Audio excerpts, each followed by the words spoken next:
काळ होता महाराष्ट्राचा, गजांत लक्ष्मीच्या वैभवात नांदण्याचा, उदंड ऐश्वर्य उपभोगण्याचा. महाराष्ट्र सर्वत्व कलेचा परिमळ, विद्येचा सुगंध पराक्रमात दरवळत होता. महाराष्ट्राला परंपरा लाभली ती सम्राट शातवाहनांच्या पराक्रमाची. महाराष्ट्र धर्म, शास्त्र, तत्वज्ञान, कला, विद्या या बहुअंगाने विकसित होता. शूर, वीर, कवी, राजे, पंडित, सांत, थोर, स्त्रिया सगळे सौख्याने नांदत होते. दिशा दिशा मंगलमय झाल्या होत्या. महाराष्ट्र असा सुखाने नांदत असतानाच एका दृष्ट काल यौवनाची वक्रदृष्टी महाराष्ट्रावर पडली. या काळात महाराष्ट्र परकीय स्वाऱ्यांच्या टाचेखाली भरडला जात होता. आदिलशाह आणि मोगलांच्या सक्तीचा अर्थ अपहरण, अपमान, जुलूम, जबरदस्ती, मारहाणी, कापाकापी, लुटालूट, गुरेढोरे, धनधान्य, स्त्रिया सगळ्यांची लुटालूट, मंदिरांची तोडफोड हाच होता. जेव्हा आपल्याच घरात गोठ्यातली गाय आणि घरातील माय असुरक्षित होते, तेव्हा घरातलाच अंधकार मनात घर करून बसतो. अशा वेळी साधू, संत, लहान, थोर, लेकी, बाळी अवघा महाराष्ट्र देवाला गाराणं घालतोय. अरे जेजुरीच्या खंडोबा, पंढरपूरच्या विठोबा, तुळजापूरच्या भवानी आई, दार उघड, दार उघड आई, दार उघड.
सरते शेवटी देवानं गाराणं ऐकलंच.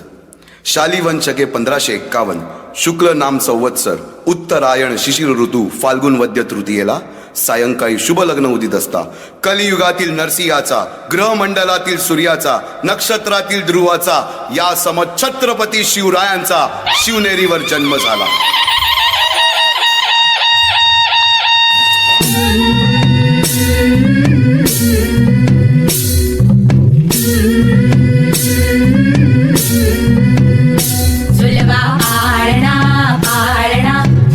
शिवाजीचा झुलवा पाळणा पाळणा बाळ शिवाजीचा. चंद्र जसा हा इंद्र शोभतो पुत्र जिजाऊचा, चंद्र जसा हा इंद्र शोभतो पुत्र जिजाऊचा. झुलवा पाळणा पाळणा बाळ शिवाजीचा, झुलवा पाळणा पाळणा बाळ शिवाजीचा. जो जो रे बाळा जो जो रे, जो जो रे बाळा जो जो रे.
आम्ही मराठे यवनांची पीडा नष्ट करण्यासाठी हिंदवी स्वराज्य स्थापन करीत आहोत.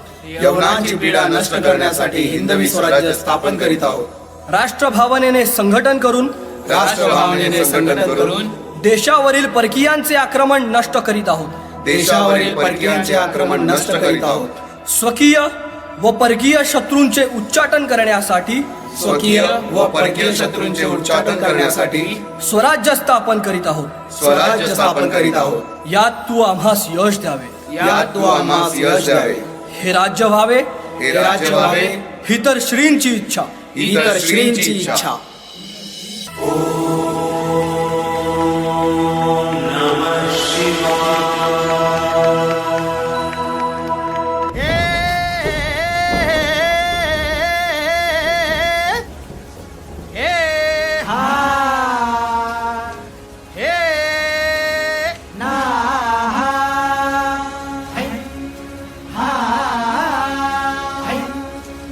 अरे दुश्मन असू दे गनीम असू दे किती बी हुशार. अरे असू दे की. अरे दुश्मन असू दे गनीम असू दे किती बी हुशार. शिवरायांच्या बुद्धियुक्तीचा लागना पार. शिवरायांच्या बुद्धियुक्तीचा लागना पार. हे लागना पार लागना पार. अरे लागना पार लागना पार. हे शिवरायांच्या बुद्धियुक्तीचा लागना पार. हा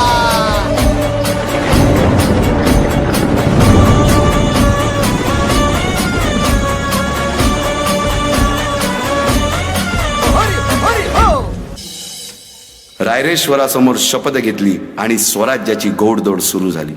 तोरणा किल्ला घेऊन स्वराज्याचे तोरण बांधले.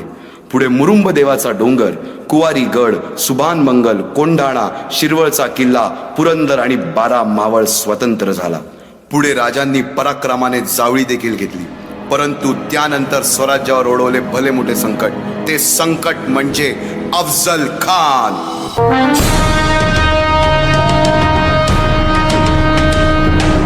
महाराजांची, शिवाजी महाराजांची कीर्ती बेफाम होती. महाराजांची कीर्ती बेफाम, भल्या भल्यांना फुटला घाम. याला कोण घालील यस्सेने दरबारी पुस्ती बेगम. बडी बेगम म्हणजे अली आदिल शहाची आई बर का. नजरेत तिच्या अंगार दरबार झाला गपगार. कुणी घेईना पुढाकार, साऱ्यांनीच मानली हार. इतक्यात अचानक एक सरदार उठला, बोलला, हम लाएंगे शिवाजी को. आणि त्यानं विडा उचलला. नवतेच अफजल खान. या नवतेच अफजल खान जिता जागता जणू सहिताने. कान बोलला छाती ठोकून, शिवबाला टाकतो चिरडून. मरहबा, सुभानअल्लाह.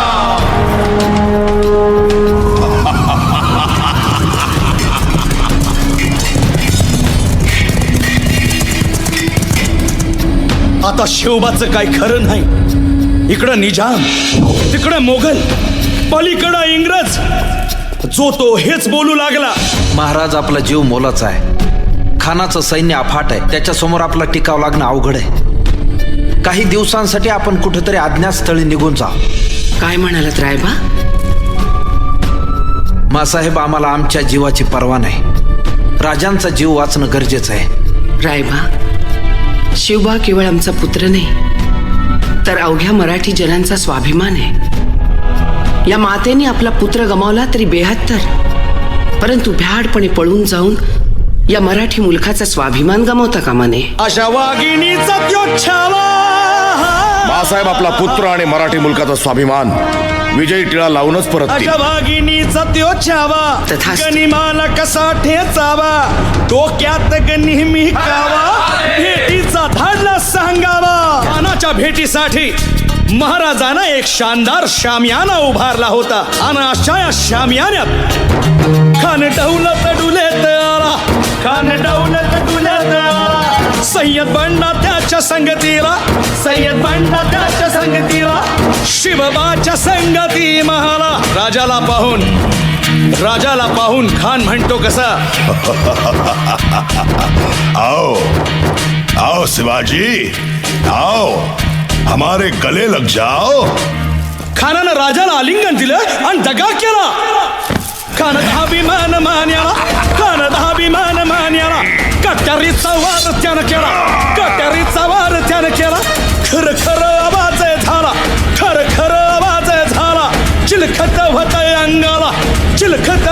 अंगाला. खानाचा वार फुका गेला. खान यडबडला. इतक्यात महाराजानं पोटामंदी पिचवा ठेकेला. वाघ नखाचा मारा केला. टरा फडलं पोटाला. तडा गेला खानाचा कोटळा. भाई रे आला जी.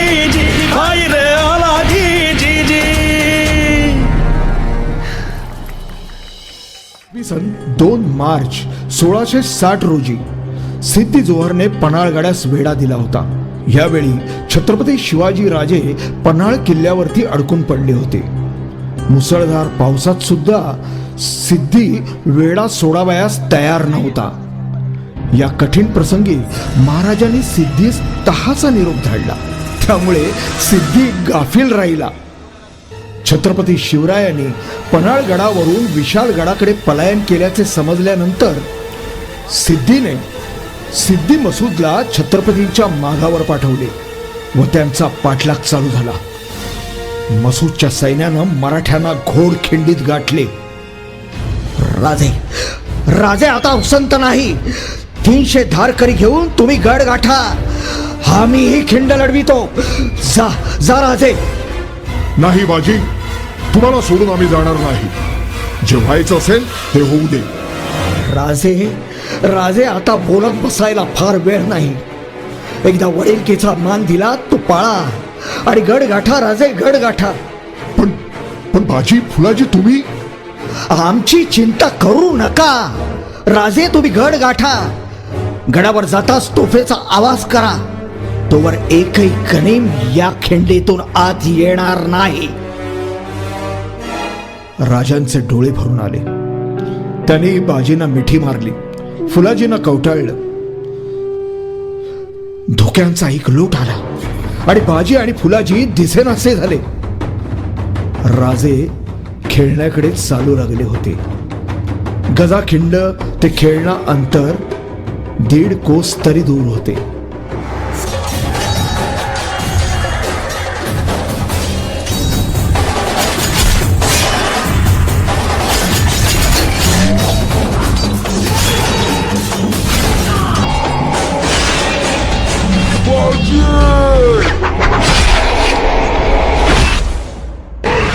गोली चला.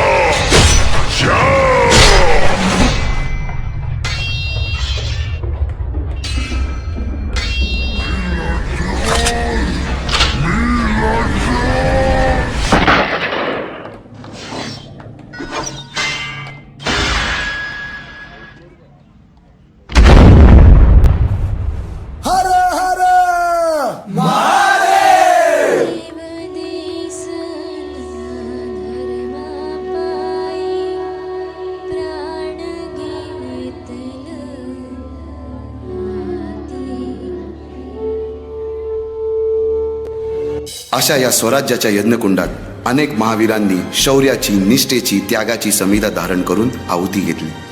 अशा कित्येक महावीरांनी पराक्रमाची पराकाष्ठा करत स्वराज्याचे एक एक दगड, चिऱ्या, पायऱ्या बसवल्या, घडवल्या. एक एक बुरुज बांधला गेला आणि आता वेळ आली त्या बांधलेल्या भक्कम गडावर विजयश्री धारण केलेला भगवा ध्वज चढवण्याची, म्हणजेच आपल्या महाराजांच्या, शिवरायांच्या राज्याभिषेकाची.